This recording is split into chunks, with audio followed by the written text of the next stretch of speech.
Di tengah serangan ke Iran, Presiden Amerika Serikat Donald Trump mengancam akan meledakkan Oman jika menyetujui tawaran Iran soal pengelolaan Selat Hormuz. Pasalnya, Trump memandang Selat Hormuz sebagai perairan internasional yang seharusnya terbuka bagi setiap kapal. Apakah ini berpotensi menciptakan perang baru di kawasan? Kita akan bahas bersama dengan pengamat Timur Tengah Mustafa Abdul Rahman dan Guru Besar Hukum Internasional Universitas Gadjah Mada, Heribertus Jaka Triana. Selamat pagi Pak Mustafa, Prof. Jaka. Selamat pagi, Mas. Selamat pagi. Ya, saya ke Prof. Jaka terlebih dahulu. Prof. Jaka, kita lihat dari pernyataan Donald Trump soal mengancam akan meledakkan Oman jika ikut dalam tanda kutip cawe-cawe untuk mengelola Selat Hormuz bersama dengan Iran. Ini dikeluarkan oleh seorang kepala negara, lagi-lagi seorang Trump gitu ya, ke negara yang selama ini mungkin kita bisa lihat netral dalam konflik antara AS dan juga Iran. Dan notabene ini adalah sekutu lama dari Amerika Serikat. Anda bisa memandangnya seperti apa, Prof? Pertama, apa yang dilakukan Donald Trump saat sekarang itu melaksanakan kebijakan yang disebut sebagai GNT, Gertak Nego Tawar. Nah, dalam konteks ini saya melihat bahwa apa yang disampaikan oleh Trump itu adalah sebuah penekanan dari Muscat Framework yang disampaikan oleh Oman untuk mengelola pengelolaan Selat Hormuz secara bersama-sama. Nah, intinya saat sekarang yang menjadi pertanyaan bagaimana Muscat Framework ini digunakan untuk mengelola Selat Hormuz antara Oman dengan Iran. Ini yang menjadi pertanyaan gede. Sehingga ini pesannya jelas bahwa Amerika ingin mendudukkan Oman sesuai dengan ketentuan hukum laut internasional 1982 bahwa Selat Hormuz itu adalah selat yang digunakan untuk international navigation sehingga kepentingan masyarakat internasional dapat dijaga. Saya kira Trump itu melaksanakan gertakan yang mengingatkan Oman untuk tidak serta-merta secara langsung bekerja sama dengan Iran untuk mengelola secara bilateral untuk mengelola Hormuz. Saya kira ini adalah pesan supaya Oman juga hati-hati. Nggak mungkin membunuh tikus dengan membakar rumah. Karena apa? Oman itu adalah sekutu dekat Amerika. Sehingga konteksnya adalah itu. Tapi kita bicara soal pengelolaan Selat Hormuz misalnya antara Iran dan juga Oman selama ini mungkin juga kalau saya salah koreksi Prof, ini kan juga mungkin sudah dilakukan oleh keduanya. Lalu apa yang kemudian ingin ditegaskan kembali oleh Amerika Serikat soal ini? Pertama adalah freedom of navigation, bahwa selat used for international navigation itu tidak boleh ada pungutan ataupun pengambilan secara pihak oleh negara pantai. Saya kira ini pesannya jelas. Walaupun kita tahu bahwa Iran itu adalah anggota Konvensi Hukum Laut 1958 yang menganggap Selat Hormuz itu adalah laut teritorialnya. Sehingga ini memang terjadi bukan tetapi adalah perbedaan pendapat terkait dengan Iran, terkait dengan Oman yang saat sekarang Oman itu juga anggota UNCLOS diingatkan oleh Amerika supaya satu tidak melaksanakan apa yang disebut sebagai pungutan terhadap Selat Hormuz. Saya kira pengingat Amerika ini adalah sesuai dengan hukum laut internasional yang ingin menegakkan bahwa Selat Hormuz itu adalah selat used for international navigation. Di sana terletak transit passage yang bisa dinikmati oleh negara-negara maritim untuk kepentingan dunia, kepentingan ekonomi masyarakat internasional. Sehingga konteksnya saya kira di sana sebagai satu pengejauhantahan dari Muscat Framework yang diberikan oleh Raja Oman terhadap indikasi untuk pengelolaan Selat Hormuz secara bersama-sama sesuai dengan hukum internasional. Walaupun Amerika juga bukan anggota UNCLOS 1982, tetapi tindak tanduknya itu menghormati hukum kebiasaan internasional laut yang ada di Selat Hormuz. Baik, saya ke Pak Mustafa. Pak Mustafa, benarkah ini hanya gertakan Trump semata, kita tidak bisa anggap serius, ataukah malah justru ini menjadi potensi adanya perang baru di kawasan? Ya, dalam situasi seperti sekarang tentu bisa juga disebut bahwa apa yang disampaikan Trump itu adalah sebuah gertakan ya, sebuah gertakan.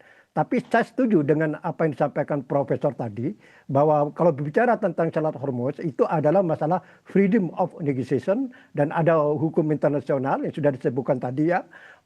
Tapi perang yang dilancarkan Amerika dan Israel terhadap Iran ini mengubah semuanya ya, khususnya Selat Hormuz. Jadi maka muncullah skenario yang diajukan Iran bahwa ya Selat Hormuz kemungkinan akan ada tata kelola baru di mana terkait tata kelola baru tersebut, maka yang akan mengatur atau mengawasi atau mengendalikan Selat Hormuz itu adalah Iran sama Oman. karena memang Selat Hormuz itu bertepi ke dua negara itu. Di sisi timur Selat Hormuz itu bertepi ke Iran, di sisi barat Selat Hormuz itu bertepi ke Oman. Maka dua negara itu yang berhak jika skenario suatu saat ini diterapkan yang akan mengatur Selat Hormuz itu termasuk wacana memungut tarif itu ya, memungut tarif. Tapi ini bagaimanapun ya, walaupun apa sudah bagian dari dinamika perang di Timur Tengah ya, tapi itu saya sebut ini skenario terakhir. Sekali lagi ini skenario terakhir jika semua skenario pertama yang kedua itu gagal, misalnya perundingan khususnya yang sekarang masih berlangsung ya, masih berlangsung bahkan pagi ini hari Jumat ini Amerika dan Iran ya, tapi ini masih sebatas media mengklaim mencapai kesepahaman secara prinsip memperpanjang gencatan senjata selama 60 hari. Tapi ini masih menunggu persetujuan final dari Presiden Trump. Ini kan berita positif ya, berita positif itulah.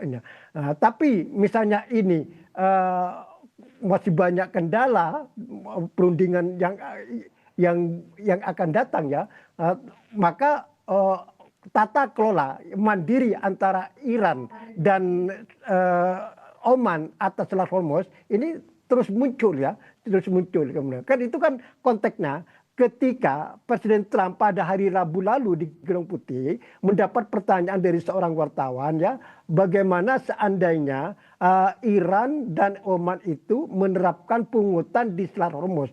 Maka Trump dengan spontanitas itu menjawab cukup marah dengan mengatakan akan meledakkan Oman kalau memang itu terjadi skenario itu. Nah, yang kedua dalam konteks Oman ini memang unik.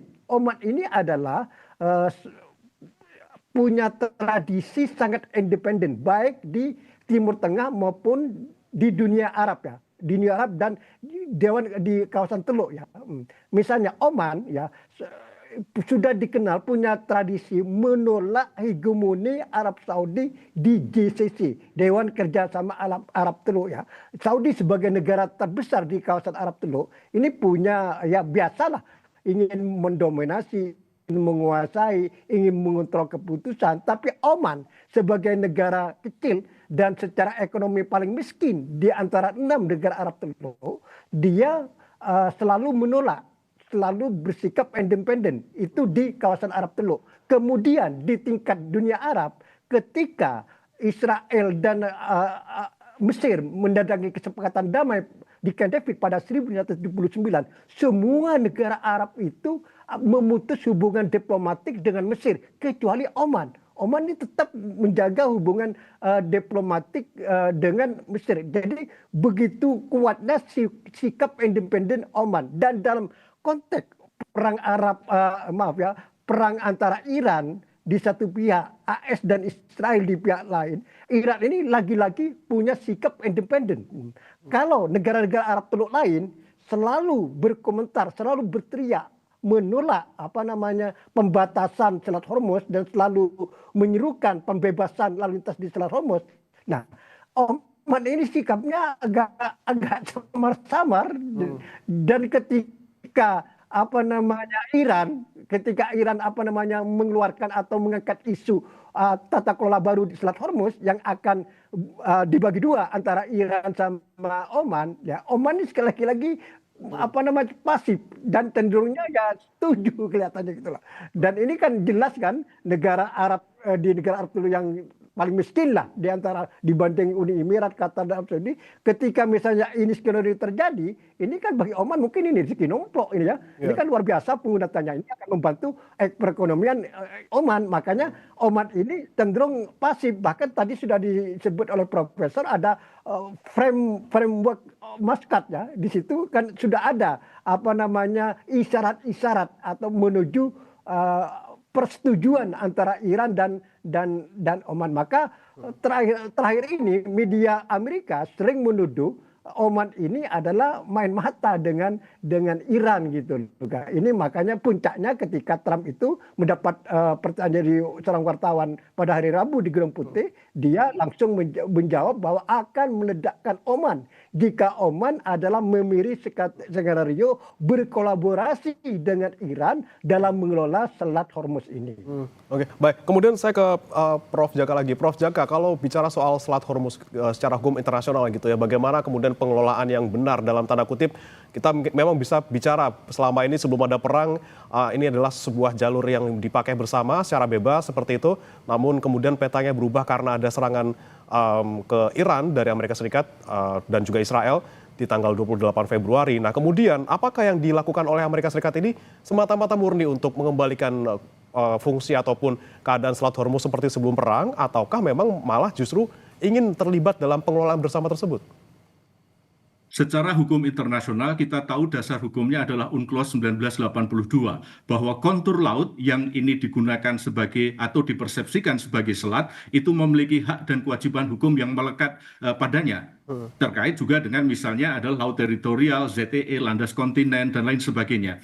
Untuk selat yang digunakan untuk international navigations, maka ada hak yang disebut adalah transit passage yang kepadanya itu tidak boleh ada gangguan yang dibebankan oleh negara pantai. Kalau kita lihat asbabul nusulnya, kita bisa melihat bahwa ini adalah bentuk kompromi dari negara pantai dengan negara maritim yang pada waktu itu memperoleh perluasan laut teritorial dari 3 mil laut menjadi 12 mil laut. Sehingga komprominya adalah selat ini boleh digunakan tanpa ada pungutan kepada negara-negara maritim besar yang menggunakannya itu. Sehingga terjadilah kompromi dalam konteks ini. Tapi kenyataannya sampai saat sekarang Iran bukan anggota UNCLOS. Oman anggota UNCLOS yang terikat hak dan kewajiban yang melekat di sana. Tetapi kita juga bisa melihat bahwa berdasarkan kebiasaan hukum internasional, selat itu memang tidak boleh diberikan atau diletakkan pungutan terhadapnya. Yang boleh adalah penggunaan pungutan dalam kerangka retribusi terkait dengan keselamatan, terkait dengan pengelolaan kapal yang melewat di atasnya. Sehingga kita bisa melihat bahwa saat sekarang bagaimana pengelolaan itu sifatnya itu juga harus memiliki dasar menurut hukum internasional sesuai dengan UNCLOS seperti yang dilakukan oleh Oman, dan juga kita harus melihat sikap dari Iran untuk kita bisa melihat bahwa prakteknya memang tidak diperkenankan adanya pungutan ataupun tol terhadap selat itu. Tetapi kalau itu sifatnya jasa, sifatnya itu adalah penggunaan untuk kemerdekaan atau pemanfaatan sumber daya alam di Selat Hormuz, itu bisa sepanjang negara kapal atau yang menggunakan itu memperoleh manfaat secara langsung. Nah, ini saya kira terjadi satu apa yang disebut sebagai tarik ulur terkait dengan satu perbedaan status hukumnya. Lalu yang kedua, bagaimana meredefinisi terkait dengan tindakan negara-negara terkait dengan zona yang ada di Selat Hormuz ini. Saya kira ini yang sedang dicapai dalam beberapa negosiasi, terutama dalam Muscat Framework yang disampaikan oleh Raja Oman, yang in principle semua negara setuju. Tinggal bagaimana teknisnya, tinggal bagaimana mengejawantahkan ini sehingga mencapai sebuah kesepakatan bersama. Saya kira dari sisi hukum internasional adalah itu. Transit passage itu adalah hak setiap negara yang saat sekarang dipakai oleh Amerika untuk menekan Iran supaya juga mengakui itu, dan juga ini pesan penting buat Oman supaya sesuai seturut dengan hukum laut internasional 1982. Baik. Pak Mustafa, jika tadi ada sebutkan bahwa memang Oman selama ini selalu bertindak independen gitu ya, netral, tidak ingin memihak ataupun condong ke salah satu pihak, tapi konteksnya dalam saat ini gitu Pak, kemudian diancam oleh Amerika Serikat akan diledakkan jika ikut campur dalam Selat Hormuz, apakah juga akan mempengaruhi peta di kawasan Timur Tengah sendiri? Ya tentu ya, ini agak susah ya, konteksnya agak susah. Kalau kita berbicara normatif, ya tentu kita ada setuju dengan apa yang disebut aturan hukum internasional yang sudah disebutkan panjang lebar oleh profesor tadi ya. Hanya sekarang kalau bicara konteks perang di antara Iran di satu pihak, Israel dan Amerika di pihak lain, ini kan perang asimetris. Jadi bukan hit to hit antara militer antara Iran sama Israel dan Amerika. Ini perang sudah melebar ke perang ekonomi, perang politik, perang diplomasi, opini dan seterusnya ya. maka Selat Hormuz adalah bagian dari senjata yang sekarang dimainkan oleh Iran. Dan bisa jadi juga ini bagian dari bargaining dalam perundingan yang sekarang berlangsung antara Iran sama Amerika. Dengan memainkan Selat Hormuz, Iran, maka diharapkan Amerika semakin memberi konsesi. Ini kan bagian mungkin dari perundingan yang berlangsung saat ini, ya, yang cukup alot jalannya perundingan ini, terutama masalah isu nuklir, ya, yang Iran terus ditekan oleh Amerika, ya, maka tentu Iran juga dengan kecerdikannya memainkan Selat Hormuz supaya Amerika juga memberi konsesi terhadap isu nuklir, ya. Sebetulnya kalau kita berbicara secara ideal, seandainya kesepakatan damai antara Iran dan Amerika tercapai, dalam draft kesepahaman itu sudah jelas bahwa Selat Hormuz akan kembali seperti semula, seperti sebelum perang. Jadi lalu lintas Selat Hormuz itu akan bebas seperti biasa. Ini kalau tercapai perdamaian secara komprehensif antara Iran dan Amerika. Tapi jalannya perundingan antara Iran dan Amerika ini kan masih tersandung ke isu nuklir, khususnya pengayaan uranium yang 60% tersebut. Ini sampai sekarang masih tersendat-sendat. Maka jika Iran masih terus memainkan Selat Hormuz, itu mungkin adalah bisa dipahami.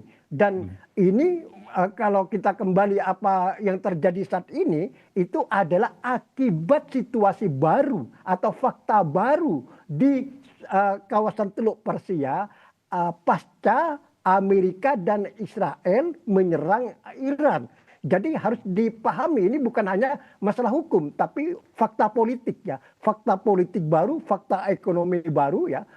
Ini yang harus diterima, harus maksudnya gitu, harus dipahami oleh Amerika dan Israel bahwa ada fakta politik baru, fakta ekonomi baru akibat berubah, Mas.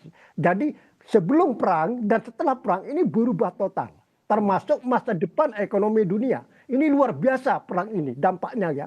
Ini kalau kita ini lebih dahsyat daripada dampak daripada perang dunia kedua. Ini luar biasa. Ini mungkin yang tidak diperhitungkan oleh Amerika dan Israel sebelum menyerang Iran. Dan ini sekarang sudah dirasakan semua, kan. Jadi masalah Selat Hormuz itu sudah menjadi isu atau dinamika yang luar biasa dan sampai sekarang masih tarik menarik. Jadi kalau saya simpulkan, ya, bahwa saya masih optimistis bahwa Amerika dan Iran akan mencapai kesepahaman. Akhirnya akan mencapai kesepahaman. Karena kedua pihak sebetulnya sesungguhnya tidak menginginkan perang ini berlanjut. Karena sudah tahu dampaknya, kan. Baik di internal Amerika, Iran, maupun regional di Timur Tengah, dan global di tingkat global, ya. Ini sebetulnya sudah sama-sama tidak menginginkan melanjutkan perang. Makanya muncul lagi isu atau wacana bahwa secara prinsip AS dan Iran menyetujui memperpanjang gejatan 60 hari. Ini kan pesan politik bahwa sesungguhnya kedua pihak ini tidak ingin melanjutkan perang. Nah, adapun Selat Hormuz masih muncul, itu mungkin bagian dari bargaining tawar-menawar yang dimainkan oleh Iran, ya, dalam menghadapi AS di meja perundingan yang sekarang sedang bergulir ini. Baik, saya ke Prof. Jaka lagi. Prof. Jaka, mengutip tadi pernyataan dari Pak Mustafa bahwa memang dari kedua negara memang sebenarnya secara niat sudah tidak ingin perang lagi, gitu, ya, dan bahkan ada muncul di televisi pemerintah Iran bahwa ada draft kesepakatan awal lagi yang muncul bahwa Iran ini bersedia untuk membuka Selat Hormuz seperti sebelum perang, gitu, ya, selama 1 bulan, dan Amerika Serikat juga bersedia untuk mencabut blokade di pelabuhan Iran seperti itu. Apakah kemudian ini menjadi tanda bahwa memang bisa loh Selat Hormuz ini akan kembali seperti sebelum perang? Saya yakin dan saya percaya bahwa kedua belah pihak ini sadar betul terkait dengan dampak ekonomi, politik, pertahanan, keamanan, baik untuk dirinya, untuk kawasan, dan juga untuk dunia. Kalau kita lihat antara Amerika dan Iran itu sama-sama rugi besar. Kalau kita lihat per hari ini, Sehingga kalau tadi misalnya ada indikasi bahwa ini terjadi satu gerakan atau gertakan, ini kan untuk mencari pole positions untuk mereka ketemu dengan masing-masing sudah pada tawaran yang mereka sangat menguntungkan buat mereka untuk nanti laksanakan sebagai sebuah bentuk agreement. Walaupun saya yakin tidak akan terjadi yang namanya peace agreement antara Amerika dengan Iran. Yang terjadi adalah ceasefire secara faktual, yang intinya adalah kita akan kembali pada keadaan semula dan masing-masing balik badan, dan sehingga tidak ada terlihat bahwa mereka sama-sama menang, mereka sama-sama kalah. Kalau tadi kembali kepada Amerika mau meledakkan Oman, saya kira ini adalah blunder geopolitik besar buat Amerika. Kenapa? Kalau itu betul terjadi, dia akan kehilangan pengaruhnya di kawasan. Qatar, UEA, Irak, dan Arab Saudi pasti akan kehilangan posisi dukungan terhadap Amerika, dan ini akan merugikan Amerika secara geopolitik dan ekonomi secara lebih besar. Saya katakan tadi adalah ingin membakar tikus, tapi menghancurkan rumah yang nggak mungkin. Sehingga sekali lagi saya kira ini adalah gertakan untuk GNT, gertak, nahan, tawar, sehingga menjadi pole position yang paling menguntungkan di antara kedua belah pihak sebelum mereka ketemu untuk diakhiri.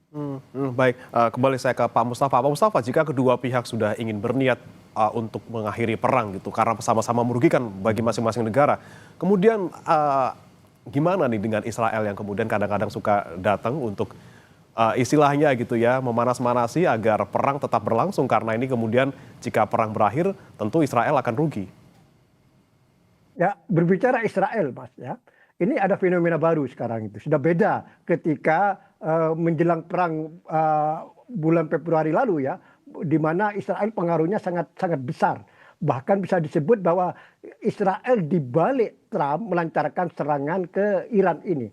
Tapi melihat jalannya perang, di mana Amerika gagal mewujudkan tujuan strategisnya dalam perang ini, termasuk rejim Cheng tadi itu, perubahan rejim, kemudian untuk menemukan uranium yang sudah diperkaya 60% tersebut, ini sampai sekarang kan gagal. Artinya secara militer Amerika gagal menyelesaikan isu nuklir.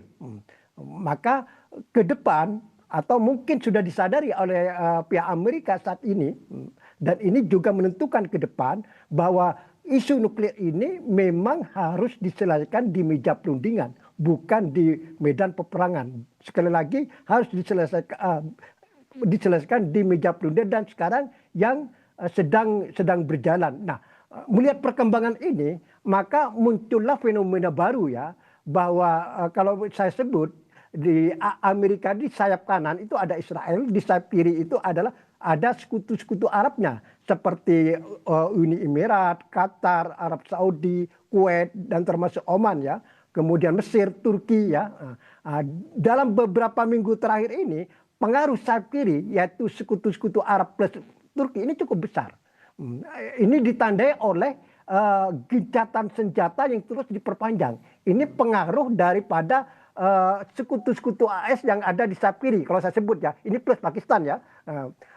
Kalau Israel itu maunya perang terus, Mas. Jadi kalau mau ada gencatan senjata, Israel itu kecewa, gelisah. Ini kok akan berakhir, bisa-bisa merugikan saya ini. Selama tidak ada perubahan rezim di Iran, ini Iran tetap merupakan ancaman terhadap Israel. Jadi kalau Israel maunya perang ini terus berlanjut gitu kan. Tapi ini akan ada sayap lagi, negara-negara Pakistan, Turki ya, yang mendinginkan ya, yang terus membujuk Trump supaya bisa menahan diri. Dan tampaknya di beberapa minggu terakhir sampai sekarang di sayap kiri ini yang memenangkan pertarungan berebut pengaruh atas Trump ya, antara Israel dan sekutu-sekutu Arab ini. Ini makanya saya agak optimis ya, bahkan sangat optimis bahwa akhirnya akan tercapai juga kesepakatan damai atau gencatan senjata permanen, itu masalah istilah ya, akan tercapai sebuah kesepakatan yang saling menguntungkan antara Iran dan Amerika, dan di dalamnya termasuk mengembalikan Selat Hormuz seperti semula seperti semula sebelum perang. Jadi ada kebebasan lalu lintas di Selat Hormuz, tapi ini dengan syarat ya harus ada solusi yang bisa diterima oleh Iran dan Amerika terkait isu nuklir ya. Dan kemudian juga ada beberapa syarat yang lain, pencairan aset Iran yang dibekukan oleh Amerika dan seterusnya, dan itu sebetulnya semua isu yang lain itu sudah secara prinsip sudah dicapai, Mas. Hanya masih terkendala masalah isu nuklir. Ini isu nuklir yang paling repot nih, paling rumit, karena makanya Iran minta perpanjangan sampai 60 hari. Karena kalau sudah berbicara isu nuklir itu sudah masalah teknis banget. Jadi sudah ada, tidak hanya kita berbicara makro, ini asal nuklir, ini uranium sekian, itu sudah bukan itu sebetulnya. Dan itu tentu para ahli dari kedua pihak ya, dari Iran dan Amerika ya, dan kemudian lembaga atom internasional. Jadi pembicaraan sudah sangat teknis yang membutuhkan waktu yang tidak bisa diselesaikan dalam waktu 72 jam. Dan ini wakil presiden Amerika, J.D. Vance, kan sudah mengakui masalah nuklir ini tidak bisa diselesaikan dalam perundingan hanya 72 jam. Butuh waktu lebih panjang karena itu banyak menyangkut masalah teknis. Baik, kalau menurut pandangan Prof. Jaka ini terakhir, Prof, apakah memang uranium ini menjadi satu-satunya poin yang mengganjal gitu antara kedua negara, dan ujungnya bagaimana antara Amerika Serikat dan juga Iran ini? Akan gencatan senjata permanen atau damai gitu ya yang mungkin kita harapkan gitu ya, kita mimpikan gitu, ataukah status quo aja seperti ini saja gitu, akan terus keadaannya seperti ini dengan kesepakatan per poin kecil-kecil seperti itu? Pertama yang menjadi isu utama itu memang ada tiga. Satu, nuklir, Hormuz, dan juga apa itu unilateral sanctions. Yang dua dan tiga itu sudah secara teknis selesai. Saya kira itu bisa dibicarakan. Tapi terkait dengan apa nuklir, betul Pak Mus, saya sepakat bahwa ini sifatnya itu adalah menjadi sebuah esensi yang paling mutlak di antara kedua belah pihak. Kecurigaan Amerika sudah lama, 40 tahunan terhadap pengayaan uranium di Iran. Ini terkait dengan ancaman yang dikembangkan secara nyata. Kalau dia punya senjata nuklir, maka itu bisa mengancam keamanan perdamaian, baik proksinya Amerika, baik kawasan dan lain sebagainya. Sehingga kecurigaan ini masih menjadi sebuah motivasi yang harus dibuktikan, yang harus dinyatakan, sehingga ini menjadi sebuah bargaining chips oleh Amerika yang dia selalu kekeh terkait dengan ini. Di lain pihak, Iran itu juga punya hak bahwa dia menggunakan nuklir untuk tujuan damai. Sehingga sekali lagi diskusi terkait dengan kemutlakan masing-masing para pihak, saya kira nanti pasti akan muncul pihak ketiga terkait dengan peran dan fungsinya, yaitu IAEA, yang nanti pasti saya yakin akan kembali kepada semangat JCPOA tahun 2015 ketika Badan Atom Internasional ini diberi kewenangan misalnya untuk inspeksi yang secara lebih, untuk meyakinkan dan juga untuk menjadi sebuah branding bahwa Iran itu tidak memiliki kemampuan ataupun misalnya menggunakan nuklir untuk senjata nuklirnya. Sehingga saya yakin pasti nanti dealsnya terkait dengan nuklir adalah kehadiran pihak ketiga yang ini diterima oleh kedua belah pihak untuk sedikit menahan nafas untuk adanya gencatan senjata secara faktual antara Amerika dengan Iran. Nah, kita lihat nanti apakah nanti kemungkinan akan ada pihak ketiga yang hadir untuk masalah nuklir ini ataupun uranium ini, dan apakah dalam waktu 60 hari ini akan bisa tercapai hal tersebut, kita nantikan bersama-sama. Terima kasih Prof. Heribortus Djaka Triana, Guru Besar Hukum Internasional Universitas Gadjah Mada, dan juga Pak Mustafa Abdul Rahman, pengamat Timur Tengah, sudah bergabung di Sapa Indonesia Pagi. Terima kasih. Selamat pagi, Pak. Terima kasih, Prof.